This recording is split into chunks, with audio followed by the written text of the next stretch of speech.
Bellydance Quickies, coming to you from One World Dance and Music here in Phoenix. So today we are going to be doing high turns and low turns.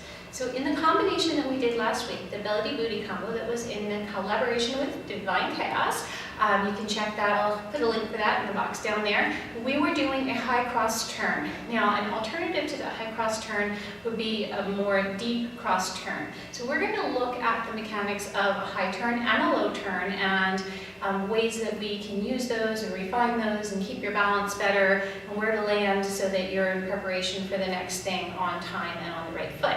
So, okay, let's get into those turns. So the two turns that we're talking about here are a cross turn like this is a high turn. So I'm going to call a high turn or a pencil turn, oftentimes done with the arms high above the head and coming down or with another arm. So for the low turn, what we're going to do is we're going to be talking about the turn that comes down here and comes around low like this. And you can either whip that around very quickly or you can take it around really slow and smooth and spin it around like you get a nice long drawn out little note under music. That's a lot of fun.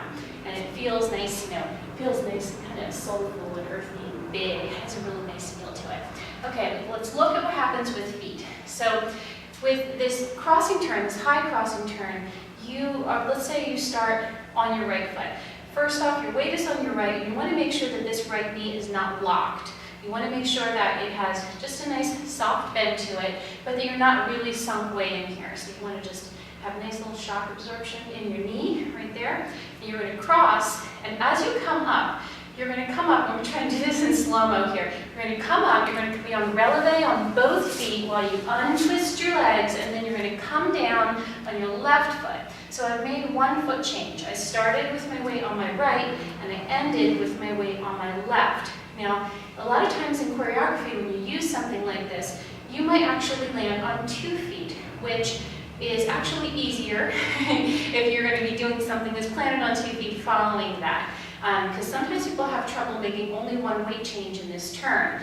So if you're going to do it on 2 feet, then you would cross, you would come up, around, and then you would come down on 2 feet. So that would be that. But the thing is that you want to come down and when you want to land on the opposite foot, you have to come down and you have to put that last heel down at the very last part of the turn. So again, if we're doing it to the other side, when you're starting on your left foot, then that means at the end, we want to be landing on our right foot. We want to be flat on our right foot. So get in your nice stance right here, coming up, turn, come down.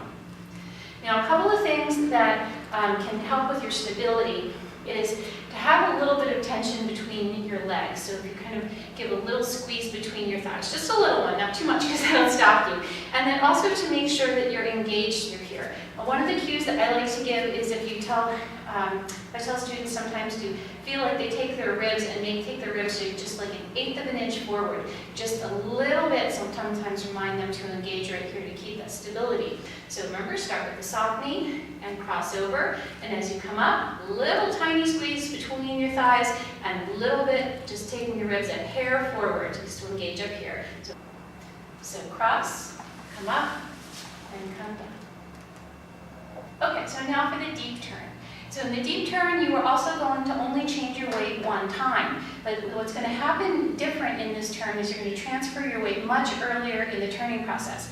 So if I'm starting again on my right foot, I'm going to bend down. Now remember, this is a deep turn, so you want to bend from the hip joint right here. You want to bend into your knees. You want to keep that back elongated and keep the head in line with the spine. So you don't want to like stretch your head up here. So you want to take your head in line with your spine, and we'll come down here. Now there are turns that kind of do more of a whole flopper over, but that's not what we're going to do today. We're going to do this one with kind of a more extended back. So from here, bend down, long through the spine, supported through the legs. You're going to cross your foot.